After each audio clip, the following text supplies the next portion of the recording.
വിശുദ്ധ യോഹന്നാൻ അറിയിച്ച സുവിശേഷം 11-ാം അധ്യായം 39 മുതൽ 43 വരെയുള്ള തിരുവചനങ്ങൾ. യേശു പറഞ്ഞു, ആ കല്ലെടുത്തു മാറ്റുവിൻ. മരിച്ചയാളുടെ സഹോദരിയായ മർത്ത പറഞ്ഞു, കർത്താവേ, ഇപ്പോൾ ദുർഗന്ധമുണ്ടായിരിക്കും. ഇത് 4-ാം ദിവസമാണ്.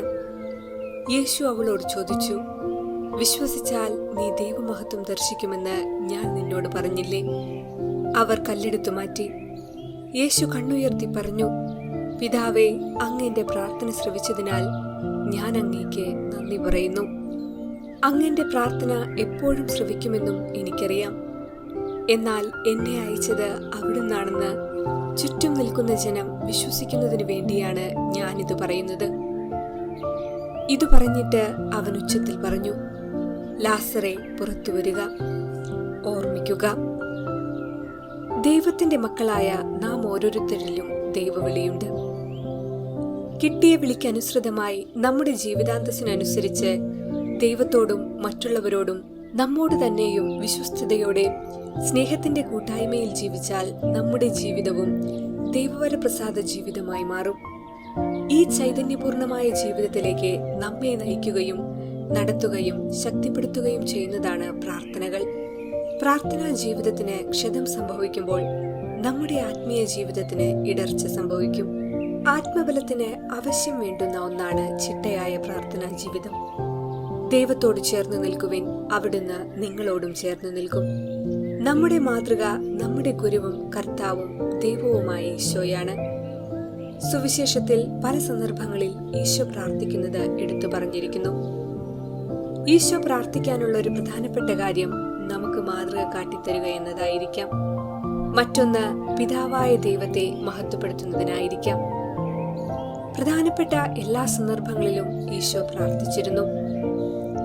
തന്നെ ശൂന്യനാക്കിക്കൊണ്ട് ദാസന്റെ രൂപം സ്വീകരിച്ച് മനുഷ്യരുടെ സാദൃശ്യത്തിൽ ആയിത്തീർന്നു ഈശോ. മനുഷ്യജന്മത്തിൽ ഒഴിവാക്കാൻ പാടില്ലാത്ത ഒന്നാണ് പ്രാർത്ഥന. ദൈവത്തോട് നന്ദി പറയാനും മഹത്വപ്പെടുത്താനും നിസ്സഹായതയുടെ ബലഹീനതയുടെ പരീക്ഷണഘട്ടങ്ങളിൽ ശക്തിയാർജിക്കാനും നമുക്ക് പ്രാർത്ഥന ആവശ്യമാണ്. പരിശുദ്ധ കുർബാനയോളം ക്രൈസ്തവ ജീവിതത്തിൽ പ്രാധാന്യം അർഹിക്കുന്ന മറ്റൊന്നില്ല. നമ്മുടെ ജീവിതത്തെ ഈശോയുടെ കാരുണ്യ സ്നേഹത്താൽ നിറച്ച് ദൈവകൃപയുടെ അനുഗ്രഹത്താൽ പ്രകാശപൂരിതമാക്കാൻ വേണ്ടതാണ് യാമപ്രാർത്ഥനകൾ. പ്രാർത്ഥനയിൽ അധിഷ്ഠിതമായ ജീവിതം നയിച്ച ഈശോയെയും അത് പിന്തുടർന്ന സ്ലിഹന്മാരെയും നന്ദിയോടെ സ്മരിച്ച് നമുക്കും വിളിക്കനുസരിച്ച് ജീവിതം നയിച്ച് ദൈവമക്കളായി തീരുവാൻ വേണ്ട കൃപ എല്ലാവർക്കും ഉണ്ടാകട്ടെ എന്ന് പ്രാർത്ഥിക്കാം.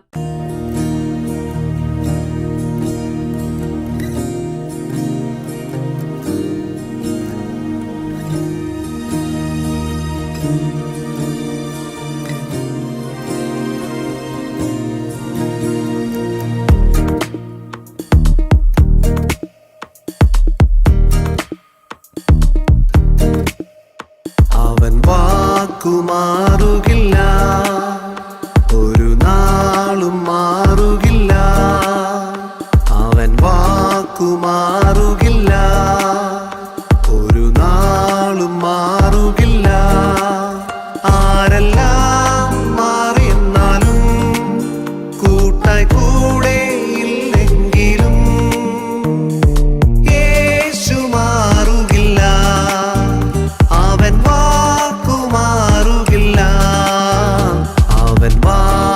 മാറുകില്ല, ഒരു നാളും മാറുകില്ല.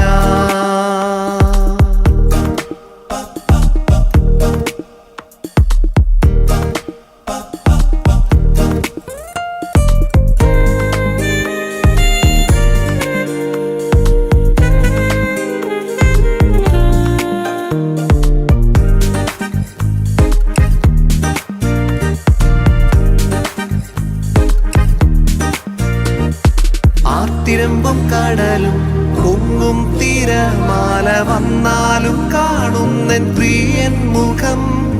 ഉയർത്തും കരങ്ങൾ നീട്ടി എന്നെ വിളിച്ചവൻ മാറോടും ചേർത്തിടും ഞാൻ തളർന്ന.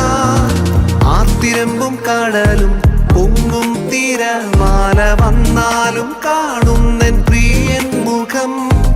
ഉയർത്തും കരങ്ങൾ നീട്ടി എന്നെ വിളിച്ചവൻ മാറോടു ചേർത്തിടും. ഞാൻ തളർന്നാൽ തകർന്നു പോകുവാൻ അനുവദിക്കില്ല, വീണു പോകില്ല ഒരിക്കലും. തകർന്നു പോകുവാൻ അനുവദിക്കില്ല, വീണു പോകില്ല ഒരിക്കലും. ബലമുള്ള കരം എന്നെ പിടിച്ചതിനാ താഴുകില്ല, ഞാൻ തളരുകില്ല. ബലമുള്ള കരം എന്നെ പിടിച്ചതിനാ താഴുകില്ല, ഞാൻ തളരുകില്ല. അവൻ വാക്കുമാറുകില്ല, ഒരു നാളും മാറുകില്ല. അവൻ വാക്കുമാറുകില്ല, ഒരു നാളും മാറുകില്ല.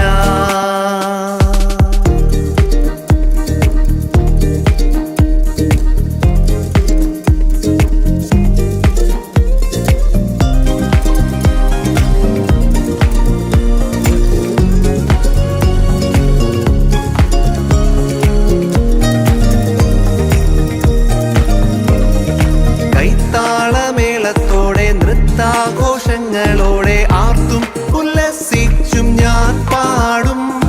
തോൽവിയില്ല എനിക്കിനി ജയം ജയം എന്നാർത്തും ഉല്ലസിച്ചും ഞാൻ പാടും. കൈത്താളമേളത്തോടെ നൃത്താഘോഷങ്ങളോടെ ആർത്തും ഉല്ലസിച്ചും ഞാൻ പാടും. തോൽവിയില്ല എനിക്കിനി ജയം ജയം എന്നാർത്തും ഉല്ലസിച്ചും ഞാൻ പാടും. ജനിച്ചല്ലോ ഞാൻ ഉയരത്തിൽ നിന്നും, ജയിച്ചല്ലോ ഞാൻ ലോകത്തെ. ജനിച്ചല്ലോ ഞാൻ ഉയരത്തിൽ നിന്നും, ജയിച്ചല്ലോ ഞാൻ ലോകത്തെ.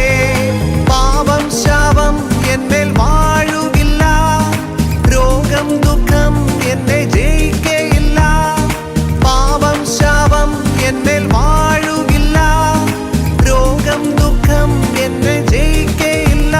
അവൻ വാക്കുമാറുകില്ല, ഒരു നാളും മാറുകില്ല. അവൻ വാക്കുമാറുകില്ല, ഒരു നാളും മാറുകില്ല.